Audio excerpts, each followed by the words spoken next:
Hi అండి. నమస్తే. ఈరోజు నేను వీడియో పెట్టడానికి మెయిన్ కారణం మీకు థంబ్‌నెయిల్ చూస్తే అర్థమైపోద్ది. కానీ కొంతమందికి డౌట్ ఉండొచ్చు. 'గేమ్ చేంజర్ వర్సెస్ ఇండియన్ 2' ఎందుకు పెట్టాను? 'రామ్ చరణ్' ఫ్యాన్స్ ఎందుకు బాధలో ఉన్నారని చెప్పాను. 'రామ్ చరణ్' ఫ్యాన్స్ ఎందుకు డిప్రెషన్‌లో ఉన్నారు? 'రామ్ చరణ్' ఫ్యాన్స్ ఎందుకు టెన్షన్ తీసుకుంటున్నారు?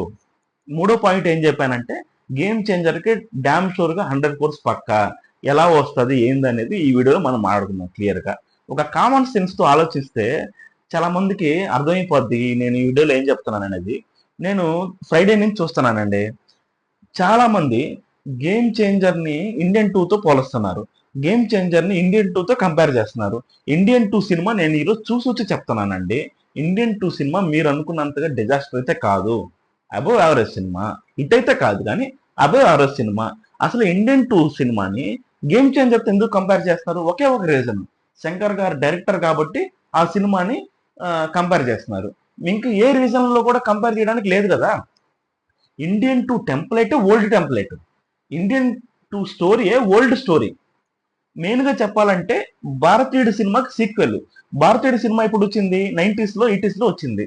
ఆ సినిమా తర్వాత అలాంటి సినిమాలు కొన్ని వందల వేల సినిమాలొచ్చాయి. నువ్వు దాంట్లో ఎంత కొత్తదనం వెతికినా కూడా అది పాత టెంప్లేట్‌లే ఉంటది. సో, ఆ సినిమా అబోవ్ యావరేజ్ ఆడడమే ఒక పెద్ద బ్లాక్ బస్టర్ నా పాయింట్ ఆఫ్ వ్యూలో. ఎందుకంటే నేను ట్రైలర్ చూసా, ఆ సాంగ్స్ విన్నా, ఎక్కడ చూసినా కూడా ఆ సినిమా డిజాస్టర్ అవుతదనే ఫీలింగ్‌తోనే నేనున్నా. ఆ సినిమా ఈరోజు అబోవ్ యావరేజ్‌కి ఎళ్ళడానికి ఒకే ఒక కారణం శంకర్ గారు. ఎందుకంటే ఆయన టెక్నాలజీని యూజ్ చేసిన విధానం గాని, ఆయన తీసిన డైరెక్షన్ గాని వేరే లెవెల్ చెప్పాలంటే ఫ్రాంక్‌గా. ఈరోజు నా పాయింట్ ఆఫ్ వ్యూలో మీ అందరికీ ఇండియన్ 2 కొంతమందికి డిజాస్టర్ అవ్వచ్చు, కొంతమందికి ఫ్లాప్ అవ్వచ్చు, కొంతమందికి అబోవ్ యావరేజ్ అవ్వచ్చు. కానీ నా పాయింట్ ఆఫ్ వ్యూలో ఇండియన్ 2 సినిమా ఈ యాక్సెప్ట్స్ అన్నీ చెక్ చేసుకుంటే, అంటే ఈ పాయింట్స్ అన్నీ చెక్ చేసుకుంటే ఇండియన్ 2 సినిమా అనేది అబోవ్ యావరేజ్ కంటే కూడా నా పాయింట్ ఆఫ్ వ్యూలో బ్లాక్ బస్టర్ అని చెప్పుకోవచ్చు. ఇండస్ట్రీ అంటే చెప్పలేనండి. బ్లాక్ బస్టర్ అని చెప్పుకోవచ్చు. ఎందుకంటే శంకర్ గారు ఓల్డ్ టెంప్లేట్ యూస్ చేసుకొని, ఓల్డ్ స్టోరీ యూస్ చేసుకొని, మ్యూజిక్ సరిగ్గా లేకుండా ఇంతవరకు లాగగలిగారంటే చాలా గ్రేట్ చెప్పాలంటే. వేరాస్ గేమ్ చేంజర్ సినారియోనే డిఫరెంట్. ఎందుకంటే గేమ్ చేంజర్‌కి స్టోరీ రాసిన వ్యక్తి కార్తిక్ సుబ్బరాజు గారు. కార్తిక్ సుబ్బరాజు గారు ఎవరు అని మీకు క్వెషన్ వస్తే తమిళ్‌లో, తెలుగులో కూడా డబ్ అయింది 'pizza' cinema. 'Jigarthanda' national award cinema అన్నమాట. తర్వాత 'మహాన్' మొన్న రీసెంట్‌గా వచ్చింది 'జిగర్తాండ 2'. సింపుల్‌గా చెప్తానండి. కార్తిక్ సుబ్బరాజు గారు సెకండ్ వర్షన్ ఆఫ్ సుకుమార్. అంటే తెలుగులో సుకుమార్ ఎలాగో తమిళ్‌లో కార్తిక్ సుబ్బరాజ్ అలాగా. ఆయన ఈ సినిమాకి స్టోరీ రాశారు. ఆయన ఒక యంగ్ జనరేషన్ డైరెక్టర్ అన్నమాట. సో, స్టోరీ అనేది యంగ్ జనరేషన్ పాయింట్ ఆఫ్ వ్యూలో ఉంటుంది. కార్తిక్ సుబ్బరాజు గారి స్టోరీస్ చాలా కాంప్లికేటెడ్ స్టోరీస్. ఆ స్టోరీస్‌కి సుకుమార్ గారి స్క్రీన్ ప్లే అటాచ్‌మెంట్ చేస్తారు మన కార్తిక్ సుబ్బరాజు గారు. అలాంటి స్క్రీన్ ప్లేకి, అలాంటి స్టోరీకి శంకర్ గారి డైరెక్షన్ తోడైతే, శంకర్ గారి టెక్నాలజిస్ట్ తోడైతే, శంకర్ గారి విజన్ తోడైతే దాని రిజల్టే గేమ్ చేంజర్. ఇంకొక మెయిన్ పాయింట్ ఏందంటే ఇక్కడ శంకర్ గారి డైరెక్షను, సుకుమార్ అంటే కార్తిక్ సుబ్బరాజు గారి స్టోరీ, కార్తిక్ సుబ్బరాజు గారి స్క్రీన్ ప్లే. ఇవి కాకుండా pan Indian star pan Indian star Ram Charan గారు ఉన్నారు ఇక్కడ. సో, రామ్ చరణ్ గారికి నార్త్ ఇండియాలో ఏ విధంగా మార్కెట్ ఉందనేది మీకు ఇప్పటికే తెలిసి ఉంటుంది 'ఆర్ఆర్' సినిమాతో. మనం అందరం ఆయన్ని రామ్ అంటుంటే వాళ్ళందరూ రాముడు అంటారనమాట. అంత మార్కెట్ సంపాదించుకున్నాడు ఆయన 'ఆర్ఆర్' సినిమాతో. మూడోది బిగ్గెస్ట్ మీరు చాలా అండర్ రేటెడ్ చేస్తున్నారు 'దిల్ రాజు' గారు. 'దిల్ రాజు' గారికి తెలుసు ఒక ప్రొడక్ట్‌ని ఎప్పుడు రిలీజ్ చేయాలా? ఎంత మార్కెటింగ్ చేయాలా? ఏ రేంజ్‌లో తీసుకెళ్లాలనేసి. నేను చెప్తున్నాను చూడండి. ఒక తెలుగులోనే నాకు తెలిసి ఈ సినిమా 400-500 కోట్లు కొడుతుందండి. నేను చెప్తున్నాను గదా! ఇంచుమించు రాజమౌళి గారి కలెక్షన్స్‌ని గూడా కొట్టే స్టేజ్‌కెళ్తుంది. నేను చెప్తున్నాను వినండి మీరు. శంకర్ గారిని అండర్ ఎస్టిమేట్ చేస్తున్నారు. స్టోరీ కూడా కొత్తది. తర్వాత pan Indian star. 'Dil Raju' number 1 producer. ఇంత పాజిటివ్ థింగ్స్ ఉన్నాయి ఈ సినిమాలో. రెండోది ఇండియన్ 2కి ఏంటి? ఇండియన్ 2 సినిమా ఆగి స్టార్ట్ అయిన సినిమా.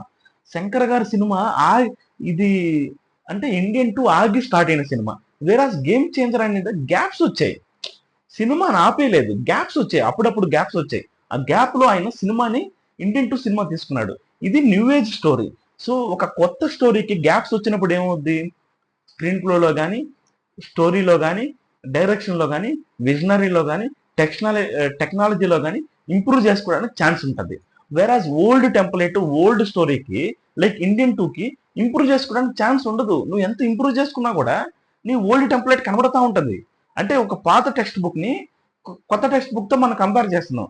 పాత టెక్స్ట్ బుక్కి నువ్వు 200 రూపాయలు పెట్టి అట్టేసినా కూడా పాత టెక్స్ట్ బుక్కే. వేరాజ్ ఇక్కడ కొత్త టెక్స్ట్ బుక్ ఏమవుద్ది, కొత్త టెక్స్ట్ బుక్కి 200 రూపాయలు అట్టేస్తే కొన్ని రోజులు ఇంకా లాజిస్టిక్ అంటే ఇంకా కొన్ని రోజులు ఇంకా అది సస్టైన్ అవ్వగలుగుతుంది. బట్ వేరాజ్ అంటే ఇప్పుడు నేనేం చెప్తానంటే ఓల్డ్ టెక్స్ట్ బుక్ని న్యూ టెక్స్ట్ బుక్తో కంపేర్ చేస్తున్నాం మనం. ఓల్డ్ టెక్స్ట్ బుక్కి 200 రూపాయలు అట్టేసినా కూడా మహా అంటే ఇంకో 100 రోజులు ఉంటుంది. కానీ అదే న్యూ టెక్స్ట్ బుక్కి 200 రూపాయలు అట్టేస్తే ఏమవుద్ది, 10 రోజులు ఉండేది 100 రోజులు ఉంటుంది, 100 రోజులు ఉండేది 1000 రోజులు ఉంటుంది అన్నమాట. సో గేమ్ చేంజర్ సినిమా అనేది న్యూ టెక్స్ట్ బుక్తో సమానం. ఇండియన్ టూ అనేది old textbook. So Indian two above యావరేజ్కి వెళ్ళడమే చాలా గొప్ప సినిమా. కానీ గేమ్ చేంజర్ అనేది నేను చెప్తున్నాను, ఈరోజు రాసి పెట్టుకోండి, రామ్ చరణ్ ఫ్యాక్టర్ నార్త్ ఇండియాలో చాలా గొప్పగా వెళ్తుంది. రెండోది ఏంటంటే శంకర్ గారి గురించి అందరికీ తెలిసే, శంకర్ గారి గురించి అందరికీ తెలుసు. శంకర్ గారికి కొత్త స్టోరీ వస్తే పిండి పిప్పి చేసేస్తాడు. ఓకేనా. కార్తిక్ సుబ్బరాజు గారి స్టోరీ, కార్తిక్ సుబ్బరాజు గారి స్క్రీన్ ప్లే, ఇక్కడ 3 దిగ్గజాలు ఉన్నాయి. 4వ దిగ్గజం దిల్ రాజు గారు. నేను డ్యామ్ షూర్గా చెప్తున్నా, ఏ Ram Charan fans, a mega fans బాధపడాల్సిన అవసరమే లేదు. బేసిక్ కామన్ సెన్స్తో ఆలోచించండి. గేమ్ చేంజర్ సినిమా డిఫరెంట్ లెవెల్లో ఉంటుంది.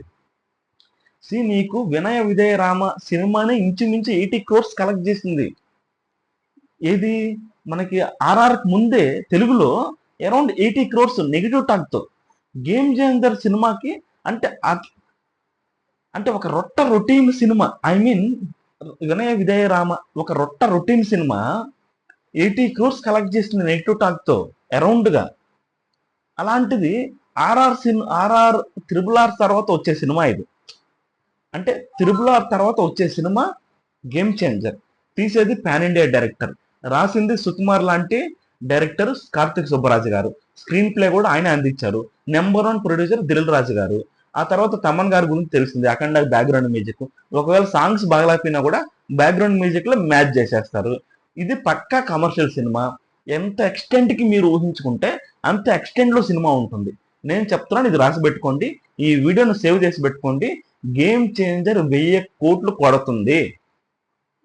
కొట్టకపోతే ఆ రోజు నన్ను ట్యాగ్ చేయండి. నేను చెప్తున్నాను, నేను బిఏ టూల్స్లో చూసి చెప్పట్లేదు, ట్విట్టర్లో చూసి చెప్పట్లేదు, జస్ట్ కామన్ సెన్స్తో చెప్తున్నాను. రాసి పెట్టుకోండి, గేమ్ చేంజర్ 1000 కోట్లు కొడుతుంది. నాకు చాలా నమ్మకం ఉంది కార్తిక్ సుబ్బరాజు గారి పైన, నాకు చాలా నమ్మకం ఉంది శంకర్ గారి పైన, నాకు చాలా నమ్మకం ఉంది దిల్ రాజు గారి పైన, నాకు చాలా అంటే చాలా నమ్మకం ఉంది రామ్ చరణ్ గారి స్క్రీన్ ప్రజెన్స్ పైన. ఈ సినిమా పెద్ద హిట్ అవబోతుంది. సో ఏ రామ్ చరణ్ ఫ్యాన్స్ కూడా ఇండియన్ 2 సినిమాతో కంపేర్ చేసుకోకండి.